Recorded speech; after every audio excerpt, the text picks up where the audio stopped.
آله وأصحابه ومن والاه وبعد. اللهم اغفر لنا وارحمنا وأنت خير الراحمين. اللهم ألف بين قلوبنا يا رب العالمين. يا حي يا قيوم برحمتك نستغيث. أصلح لنا شأننا كله ولا تكلنا إلى أنفسنا طرفة عين.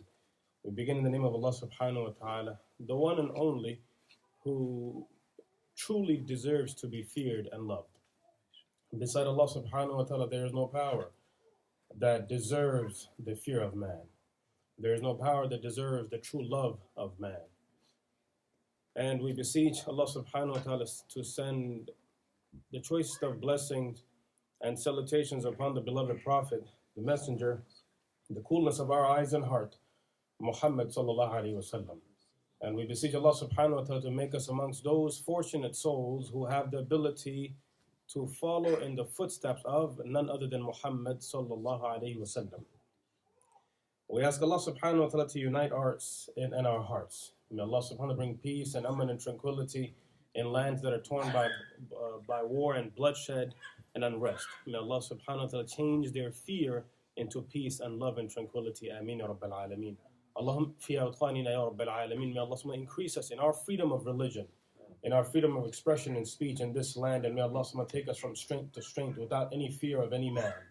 Because we as Muslims fear none but Allah subhanahu wa ta'ala, and we follow the path of none but the path of Muhammad sallallahu alayhi wa sallam. Ameen ya Rabbil Alameen. By the way, I'm not old enough to be any of your father. Okay? So, as he said, spiritual, but maybe a brother, but not old enough to be a father. Any of your fathers at the least. Okay. So, alhamdulillah. How's everybody doing today? Alhamdulillah. Again, I would like to thank the beloved Imam and the community and my host, Brother Mansoor, for hosting me, and I've been troubling him at the house. May Allah subhanahu wa ta'ala reward his family, his wife, his children. May Allah subhanahu wa ta'ala bless the whole community, and very good to see the Oxnard community again, mashallah. Brother Ashraf, me and him, we have to catch up about a lot of things, mashallah. May Allah bless the Oxnard community and all the brothers and sisters from there. The topic that I have been given, again, you're more than welcome to stop me, ask me questions, comment, anything, hopefully related to the subject we're talking about. My teacher had a problem when he used to give us exams. He used to say the problem with you guys, in Arabic, there's something called a mujtahid. When you talk about scholars, there's a level where a scholar, he has mastered so many different fields within the Islamic sciences that they reach this level of ijtihad where they can look at Quran and they can look at hadith and derive, laws and regulations, istinbat, where they are able to derive rulings. And he goes, when I look at your exam papers, it looks like you guys all became mujtahid. Meaning you guys don't answer the question, but you guys will write all the other nonsense related to it. Right?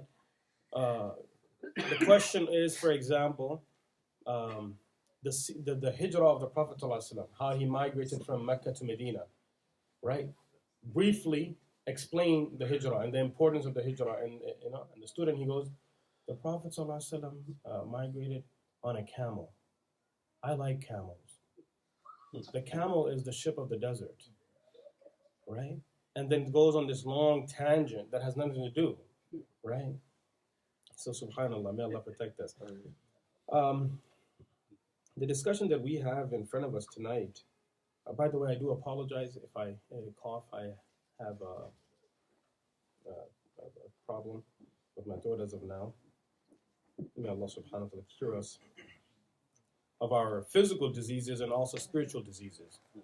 And the difference between physical diseases, the physical disease can take you to the ICU, and the spiritual disease can take me to Jahannam, to the fire, right? That's why when we make dua, always make dua that Allah cure us of our physical and spiritual disease, right? Because I suffer from spiritual disease. May Allah subhanahu wa ta'ala cure all of us. So the topic, it's too much. The character of Muhammad, sallallahu alaihi wasallam. How do you describe the character of Muhammad, sallallahu alaihi wasallam? Right? Forget there was Amr ibn al-As. Then he was asked to describe just the physical characteristics of Muhammad sallallahu alaihi wasallam, and he said, "I'm unable to do so."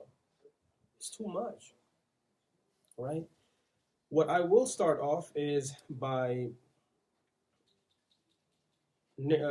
reciting a verse of the Quran where Allah subhanahu wa ta'ala talks about what is the objective of Rasulullah sallallahu alaihi wasallam. Why was he sent?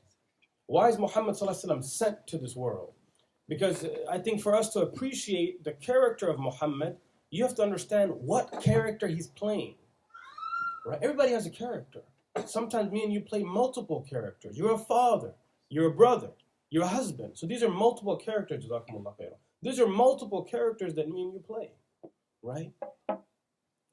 So for us to appreciate the character of Muhammad sallallahu alaihi wasallam, we have to understand what role he's playing.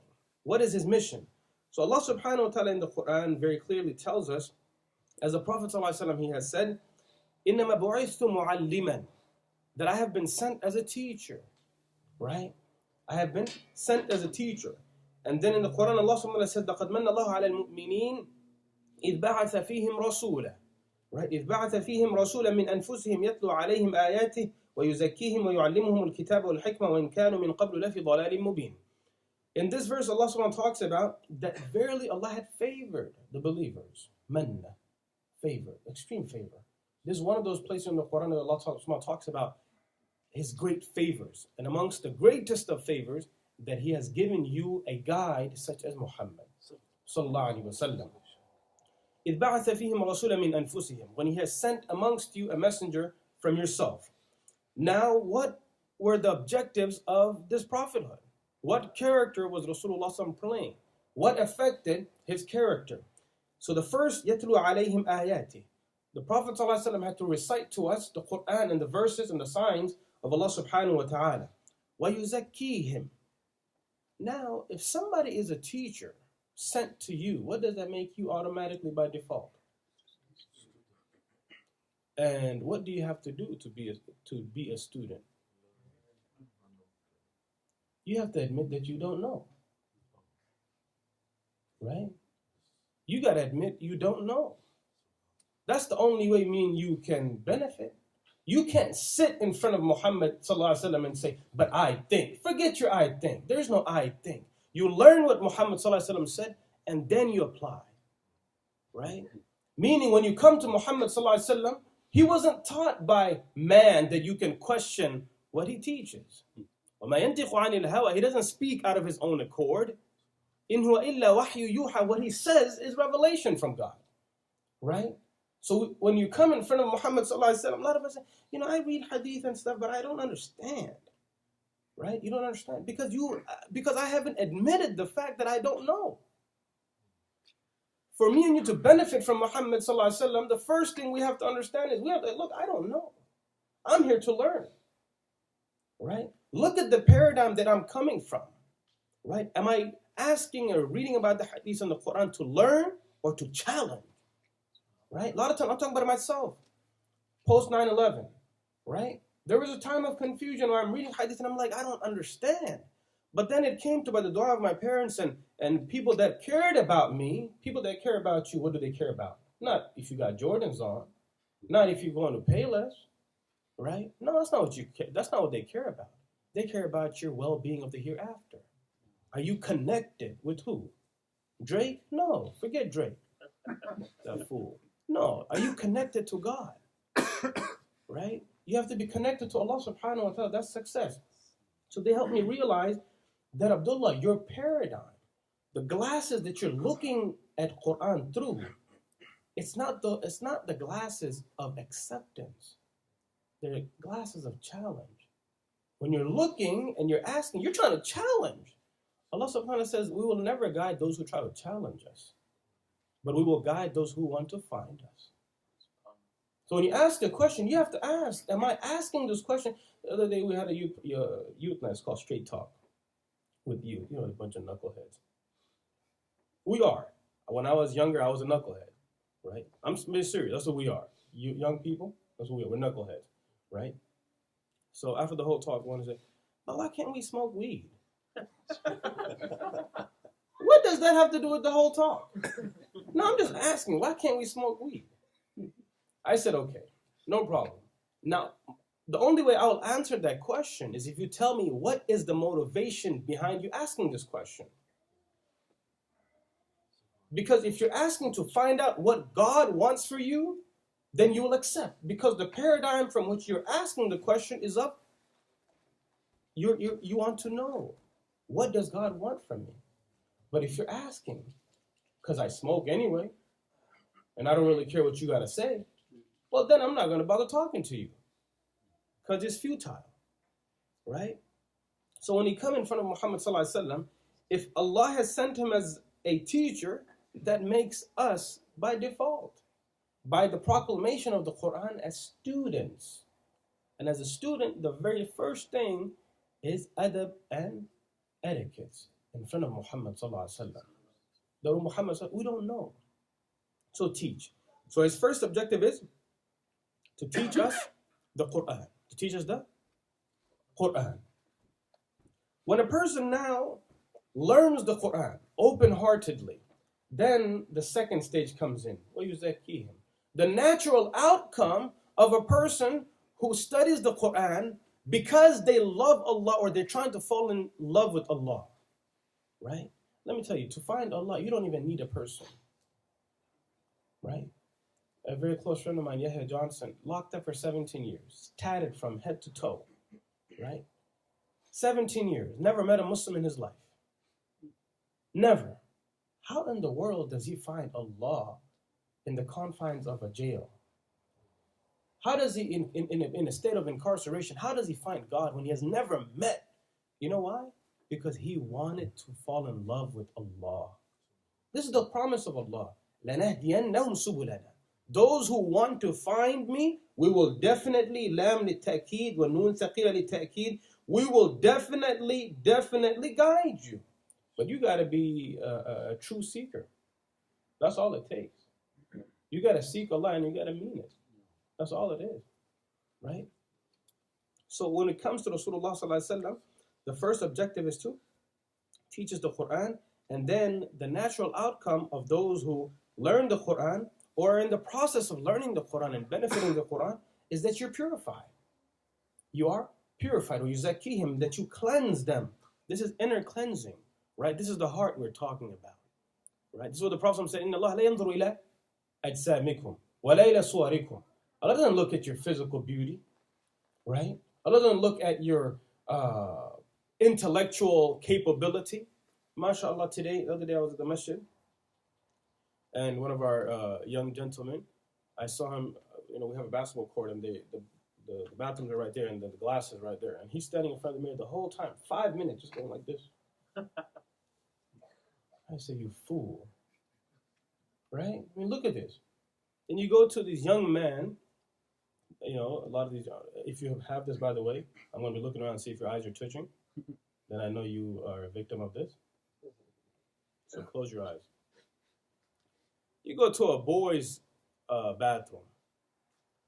Now, if you do this, I'm not saying, don't ask me, is this halal or haram? I'm not talking about halal or haram. I'm talking about just, things have changed, brothers and sisters also. Things are changing. You go to a boy's bathroom, you see deep facial scrub, citrus, deep cleanser, Old Spice, New Spice. Allah knows Axe, and subhanallah. It's like, Khalid, let's go, we got to go to school. He's like, I'm coming, Mom. Your sister's ready to go, and you're still getting ready. This is really a problem nowadays, right? Vice versa. We're facing problems. There's really, we don't know the roles that we play anymore, right? So, inner cleansing. It's amazing. What's the first thing you and I do in the morning?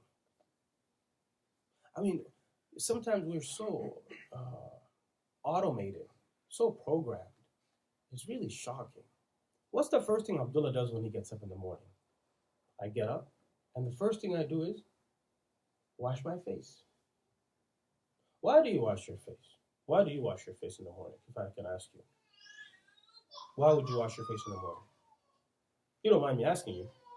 Yeah. Oh, I guess just like wake yourself up after and like that whole, I guess, not even like relating it to a religion like that, but just to... No religious. What is the common reason we all wash our faces in the morning before we go to work or school? Refreshing. refreshing so we can make ourselves presentable to people.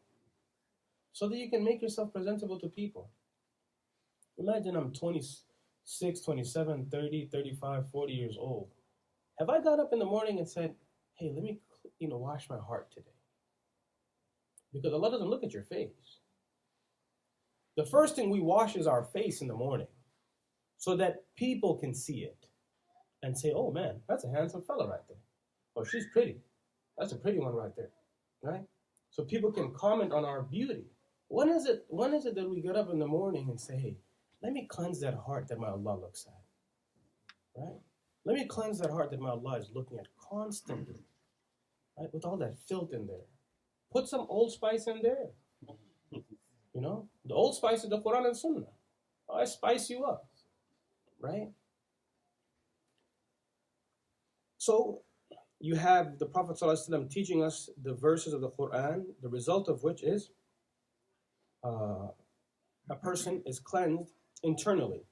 وَيُعَلِّمُهُمُ الْكِتَابِ, and then to teach you rules and regulations and law of Quran, how to live your life, fiqh, right? How to live your life, jurisprudence, wal-hikmah, and the wisdom of his life, and that's his lifestyle. So these are the four different objectives of Rasulullah sallallahu alaihi wasallam. So now we understand that Prophet sallallahu alaihi wasallam is a teacher. If he's a teacher and he has these objectives, that makes us students. We also know for us to benefit from Rasulullah sallallahu alaihi wasallam, as we should, we have to admit that we don't know. We have to be true seekers of guidance. And then the promise of Allah subhanahu wa ta'ala is that we will guide you. But you gotta really mean it. Now when we talk about if you're a student, you're trying to seek knowledge, right?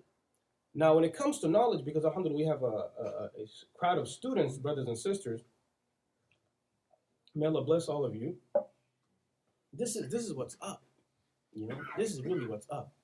On the Day of Judgment, you can't move until you answer a few questions. One of those questions is regarding your youth. Fima afnah, and how did you spend it? How did you spend your youth? And brothers and sisters, if you can answer that question, oh man, you got it made. The Prophet ﷺ said, amongst the people, those who will be shaded in the shade of Allah subhanahu wa ta'ala, the mercy of Allah subhanahu wa ta'ala on the Day of Judgment, when there will be la dhilla illa dhillu, there will be no shade and mercy beside the shade and mercy of Allah subhanahu wa ta'ala.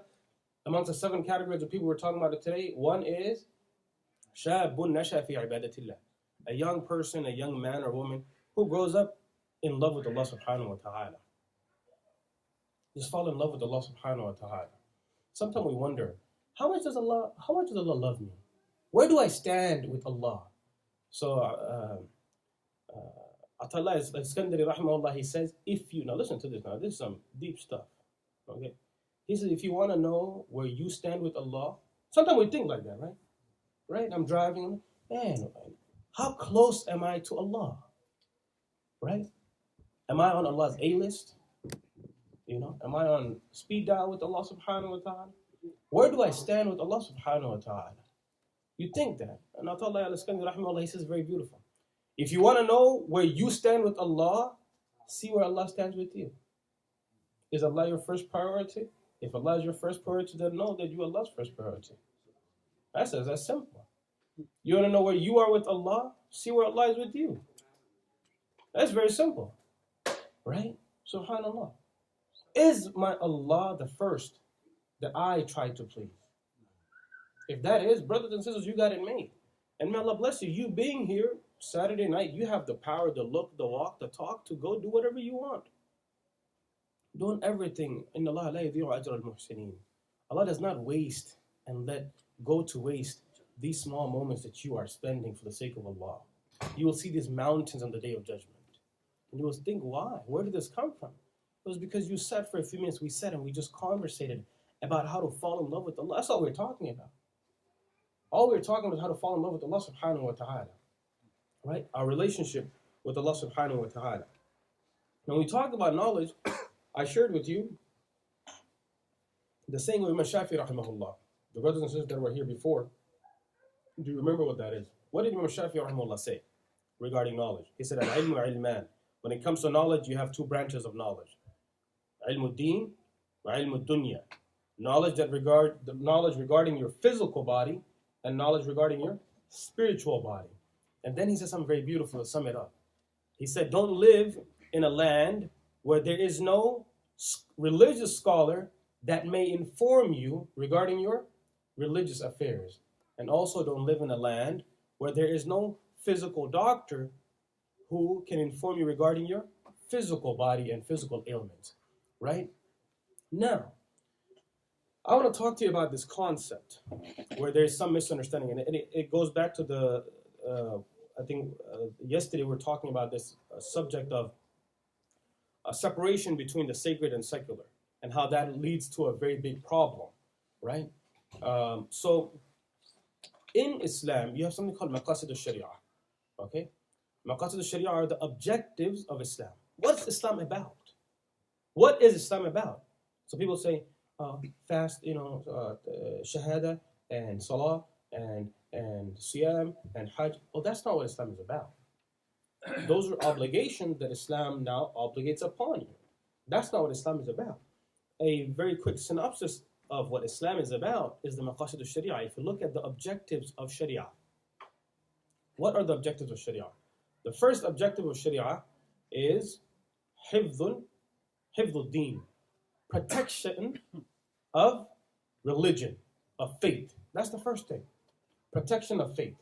Second is hifdul nafs, protection of the physical body, of life. So the first one is protection of faith. Second, protection of life. Third, protection of aql and intellect. Fourth, protection of property. And fifth, protection of honor and izzah, honor of a person. Right? That sums up every facet of and venue of a person's life. Everything. So it's your protection from head to toe. These are the maqasid al-sharia. Now, the first objective is what? What did I say the first objective is? You guys not listening? Religion. Okay, so first objective is what? Hifdul deen and protection of faith.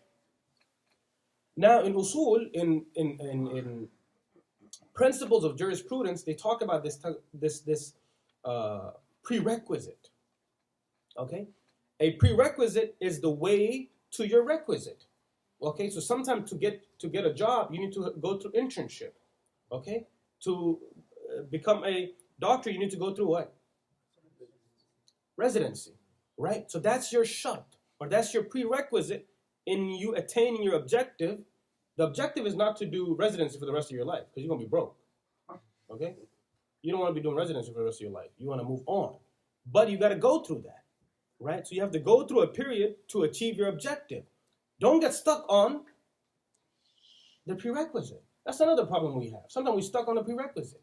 So an example is, for us to understand, when you make ablution, wudu, do you just, after wudu, you just keep making wudu? 1 wudu, 2 wudu, 3 wudu, 4 wudu, mashallah, that's what you're doing? No. I make wudu, that's the sabab, or that's the prerequisite to what? What's the objective?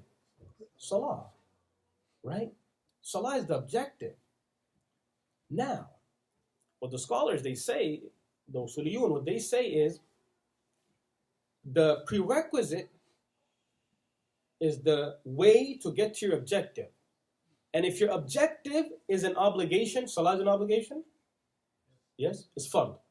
If salah is fard and is an obligation, then the prerequisite to get to salah is also fard.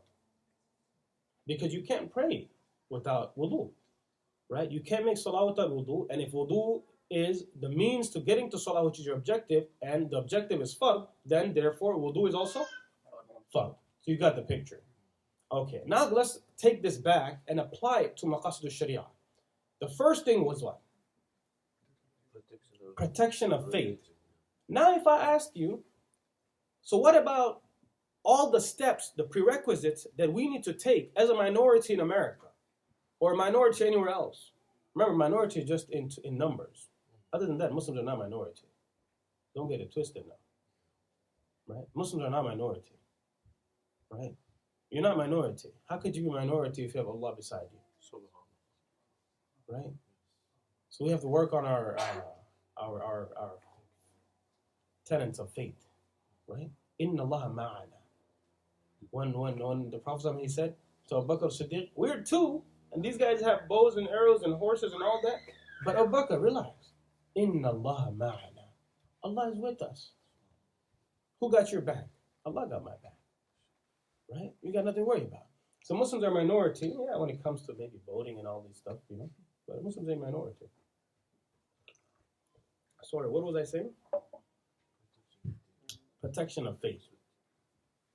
So if protection of faith is an obligation, what about the steps necessary to take to protect faith? Wouldn't you think that's also an obligation? Now look at this. When it comes to, we usually know sunnah, fard ayn and fard kifaya, right? Individual obligation, like salah. Salah is an individual obligation. But the funeral prayer is a communal obligation, right? So an individual obligation is that obligation which every single person has to fulfill on their own. Nobody can make it up for you. That's an individual obligation. A communal obligation is that it's an obligation upon a community, and until and unless someone or a group of people do it, everybody will be sinful. But if somebody does it, then it's uplifted from the people. Now look at this. To protect faith, who do you need to protect? What generation do you need to protect? The young generation. If you do not protect the young generation, you're no longer fulfilling the purpose. You're no longer fulfilling the means to protect faith. And that's why you, brothers and sisters, are the most important and integral part of the ummah. But you have to understand that. You have to understand that you are the game changers. You have to understand that you are the link. And the ummah is just like any chain. Every chain is just as strong as the weakest link. So we have to understand that. Well, so we have to take a proactive step, right? You have to take a proactive step where it will progress and not retrogress. So, yes, for the protection of faith, we need Muslim doctors, right? Because if you read the books of fiqh, anytime you go to fiqh, you will read about a doctor who is Muslim. You have to get an opinion from a doctor who is Muslim. Why? Because when the Muslim doctor advises you, it's not just because of medical profession only, but they're also in touch with your religion. They want the best for you. Oh, you ain't got to fast, man. No, the Muslim will tell you, well, look, you don't have to fast, but this, right? So in fiqh, there's always this talk about when you seek medical advice, it should be from a Muslim doctor. So by that, we need Muslim doctors. We need female Muslim doctors, right? That's also to protect our women folk. We need female Muslim doctors. What I'm saying is, don't ever belittle yourself, wallah, right? Don't ever belittle yourself. When you're seeking knowledge, change the paradigm from which you are seeking knowledge, okay? If you're seeking knowledge, make it for the sake of Allah and His Rasul and not for monetary gains. And you are seeking knowledge for the sake of Allah. If you're becoming a doctor, engineer, make it so that Allah, I want to use this for the betterment of humanity. All Islam demands from you, you don't have to be a hafiz and a qari and a mufti and a sheikh to serve the deen. You just have to be Abdullah, Khadija. That's it. Majority of the Sahaba were not scholars. Umar radiallahu ta'ala, he didn't attend every gathering of the Prophet sallallahu alaihi wasallam. He says about himself, he goes, because I had to work. What did he have to do? Work. Umar had to work. Radiallahu ta'ala, because I had to work, me and a brother of mine, we would switch. My brother would go one day, then he would come back. Then I would go one day, then I would come back. And then we would teach each other, mudhakara, we would remind one another of what I learned today. My point is, whatever you're doing, do it for the sake of Allah and His Rasul, for the betterment of the deen, right? So if you're in, if you're in medical school, or you're in finishing your degree in political science, whatever it is, change the paradigm of your intention, and Allah will reward you, right? Don't ever think, oh man, no, there's khayr in what you're doing, but utilize it for good. Know the potential that you have for good, right? There was one Mahatma Gandhi, and he shook the world. There was one Martin Luther King, and he shook the world. There was one Malcolm X, and he shook the world, right? There was one Mother Teresa, right? So you have all these figures. They sacrificed. They dedicated themselves, right? When you are ready to sacrifice and, give it all, Allah will give you. Change the paradigm of your intention, and Allah subhanahu wa ta'ala will reward you. Because to protect faith, we need Islamic schools. We need Muslim lawyers. We need everybody. We need everybody out there. We need the best of the best. We need to go back to our origin. Read about the Islamic legacy. We led the world, right? It was the Muslims that took, although that's debatable, they shared knowledge with Europe, and then took it, bettered it, refined it, and then it was the Muslims who opened the doors for the Renaissance, right? It was the Muslims that did that. So it goes back to understanding who you are. And this is so important to me. In learning the seerah, for me personally, it's a look in the mirror. When you learn the seerah, it's for you to understand who you are. Because if you don't know who you are, you will be taught who you are. And that's the problem with Muslims. We're being taught who we are. How can somebody come and teach you who you are? You have to search, you have to read, educate yourself about who a Muslim is. And the best way to do that is the seerah of Rasulullah sallallahu alaihi wasallam. Read about Muhammad sallallahu alaihi wasallam, right? Learn about Muhammad sallallahu alaihi wasallam, right? Because that's you knowing your identity, right? Because in logic, mantiq, there's a talk about the law of identity, right? A thing is a thing, and it's not something else. And it cannot be something else while being what it is, right? Meaning, there's identity. Everything is there for a specific reason, and it serves a specific purpose. You also have that law of identity, you and I. We have to realize who we are. The only way you and I can fulfill the purpose is by understanding who you and I are, right? So it's very important to understand. Now, when I talk about knowledge, I'm going to be stuck here the whole night about knowledge. You know, ilm. Ilm is very important. Knowledge. Because it is ilm. If you change the letters, ayn, lam, mim, change it a bit, it becomes ayn, mim, lam. It is knowledge that leads to action. And because of that, knowledge is respected and honored. It was through knowledge that Adam was given preference over the angels. Right? Allama Adam al-asma. We had given Adam knowledge, alayhi salam. And that's why he was given preference. Right? If you look at Ibrahim alayhi salatu wasalam, what did Ibrahim alayhi salatu wasalam do? He invited who? He invited his father first. Right? And when inviting his father, the very first thing he said to his father is what? He says, Ya abati لا تعبد الشيطان إن الشيطان كان للرحمن عصيا يا أبتي إني أخاف أن يمسك عذاب من الرحمن فتكون للشيطان وليا. And then he said, يا أبتي, I'm looking for the verse. He says, إذ قال لأبي. Let me backtrack. Ibrahim alayhi salatu wasalam comes, and I'm talking about what is the reason. What made Ibrahim alayhi salatu wasalam challenge the lifestyle of his people? Why would a young person, I don't want to ask you again. How old are you? 23. Why would you want to be a sore thumb in your community? Why not just live life, chill and relax?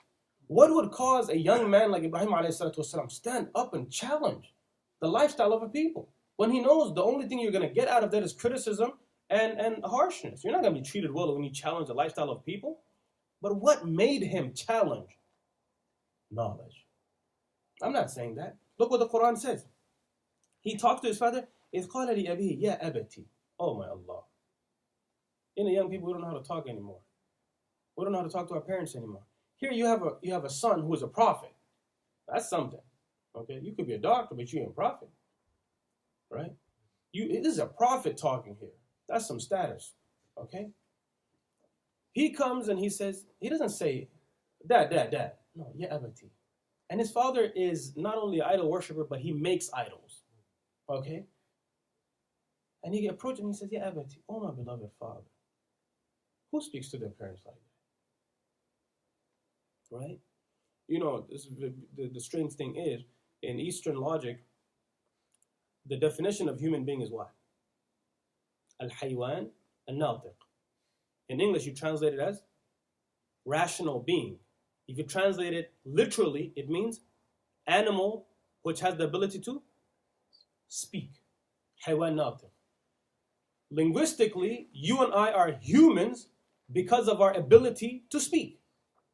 And if we only speak, hey, what's up, man, what's up, that's not speech. That's nonsense. No, I'm being serious.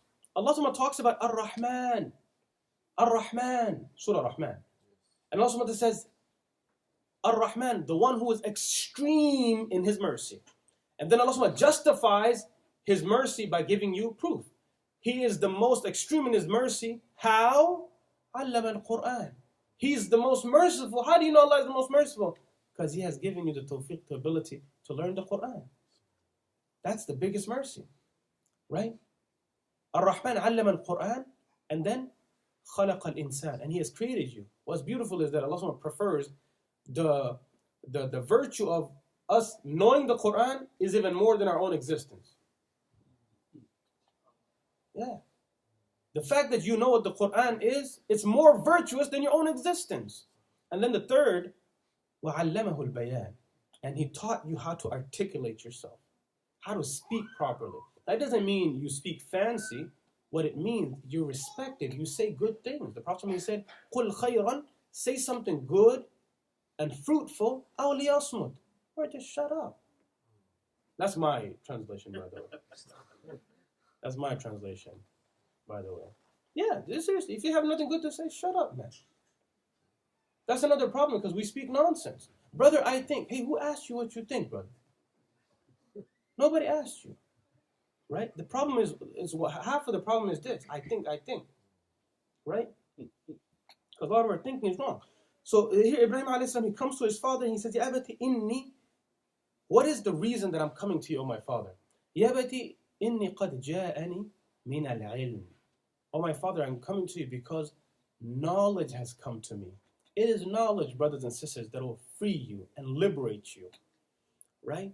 Now, I'm not talking about knowledge of sitting in a classroom where you're being indoctrinated on how to think. That's not knowledge. That's programming.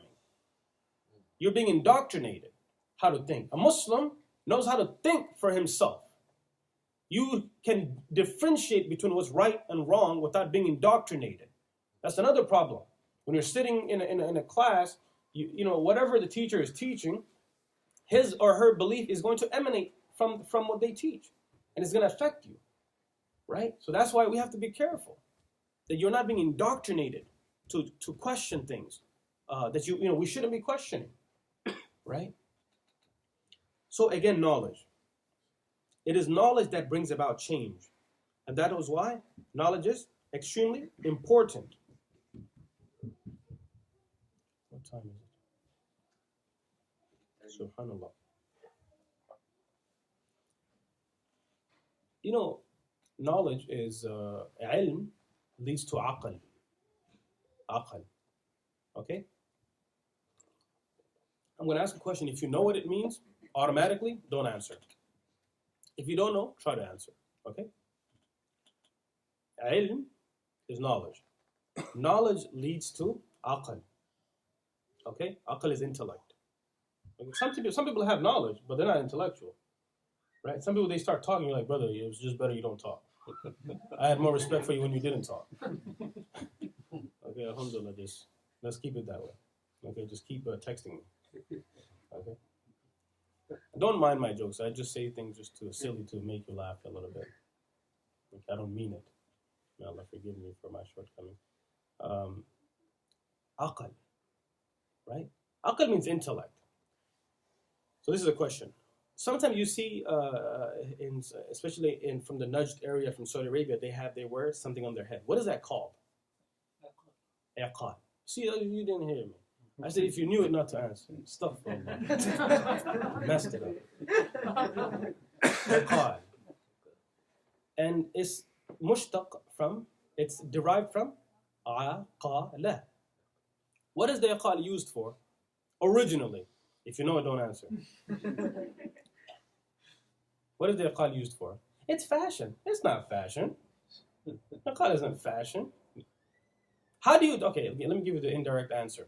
How do you tie a camel so it doesn't go anywhere in the middle of the desert where there's no structure, tree, anything to tie it to? How do you do it? You use the aqal. You see a camel, if you take its leg and bend it and tie the leg, the camel can't go anywhere. That's your handbrake right there. Seriously, that's what the aqal is. It's a handbrake. Right? So the original meaning of aqila is to tie something down. Now if you look at the ishtiqaq and the relation between aqal and what the original meaning is, then we understand why aqal is aqal. Intellect is supposed to tie you down from nonsense. Right? Intellect is supposed to stop you. That you have knowledge. You're an intellectual being. You can't do that. Just like the aqal ties down a camel, intellect is supposed to stop us from things that are not beneficial to us. Another word Allah uses in the Quran is ulul nuha. Right? Nuha. What does nuha mean? Also intellect. Which comes from nahi. What does nahi mean in Arabic? To prohibit. Same synonymous meaning. And Allah talks about people of ulul nuha, people of high intellect. Right? And what does high intellectual people do? They don't do silly things. They don't do baseless things. Right? They don't do baseless things. So even ulul nuha, the people of high intellect, if you're a person of high intellect, it's supposed to hold you back. Now if you look at how Allah created us, it's amazing. Allah has put فَأَلْهَمَهَا فُجُورَهَا وَتَقْوَاهَا. Allah has put within us animalistic desires and angelic desires. Fujur, animalistic. Taqwa, angelic desires. Now the test is to give precedence and preference to the angelic side over the animalistic side. That's the test of life. That's all it is. Kick this animalistic side out and give preference to your angelic side. Now if you look at how Allah made us, we're so foolish. Where did Allah put aql? Here. There's two places of aql. Even right now, research is showing that, right? Two places of intellect, right? You have, one is your brain and one is your heart. By the make of the human, Allah subhanahu wa ta'ala has put the objective organs of the body on top. Right? By the make of the human. The intellect and the heart. It's on top. Right? And then Allah subhanahu wa ta'ala has put the baseless organs on the bottom. That's your private and your stomach. That's the animalistic side. Even in the creation of the human being, Allah is showing us that you're supposed to give preference to your heart and your mind and not the other way around. And that's where we fail. We think with everything below. We navigate through life with our baseless desires. And Allah is saying, look at how I created you. I gave you intellect and a heart. And you're supposed to give preference to that. You have aql, it's supposed to hold you back. Right? That's all it is. That's all it is. To use intellect.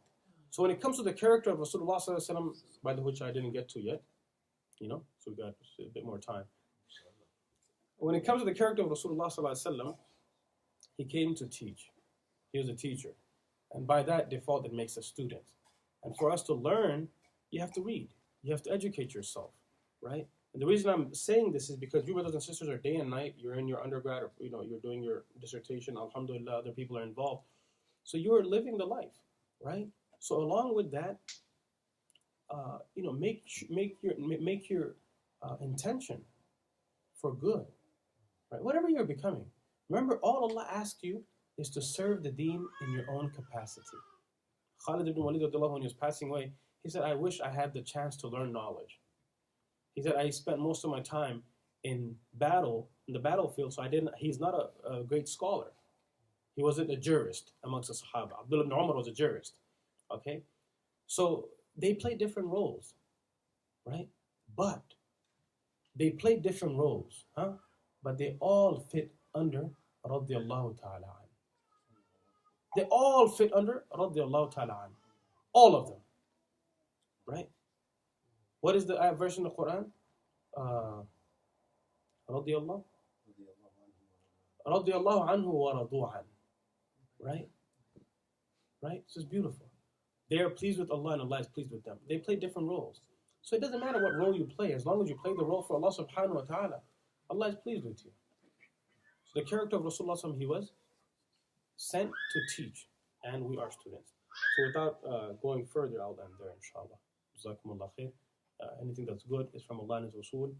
Anything that is the jokes, and anything that's not from the Quran and Sunnah, that's from my mistakes and from Shaitan. May Allah forgive me.